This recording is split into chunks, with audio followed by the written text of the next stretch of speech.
Radio Classique et iTélé présentent En route vers la présidentielle, les stars de l'actualité.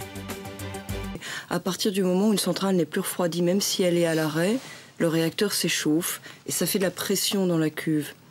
Le cas le moins grave, mais qui est déjà grave dans ces cas-là, qui peut déjà être considéré comme un accident très grave, c'est si la cuve reste confinée et de temps en temps on relâche intentionnellement la vapeur. Je dis que c'est déjà un accident très grave parce que cette vapeur peut être très chargée en radioactivité.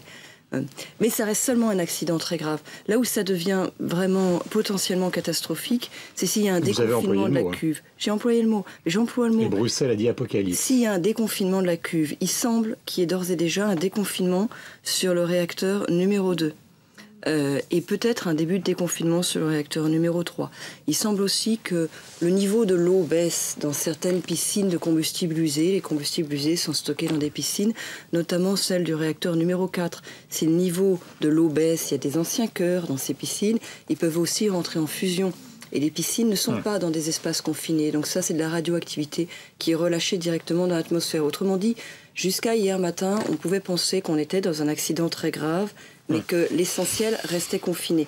Depuis qu'on sait qu'il y a des débuts de déconfinement, on a des relargages plus importants de radioactivité dans l'environnement et on sait qu'on peut s'acheminer vers une catastrophe. Dernier point sur lequel je voudrais attirer l'attention, c'est que tout ceci fait beaucoup de radioactivité maintenant sur le site et les opérateurs du site qui travaillent prennent de très grands risques. Ils travaillent dans des conditions extrêmement difficiles.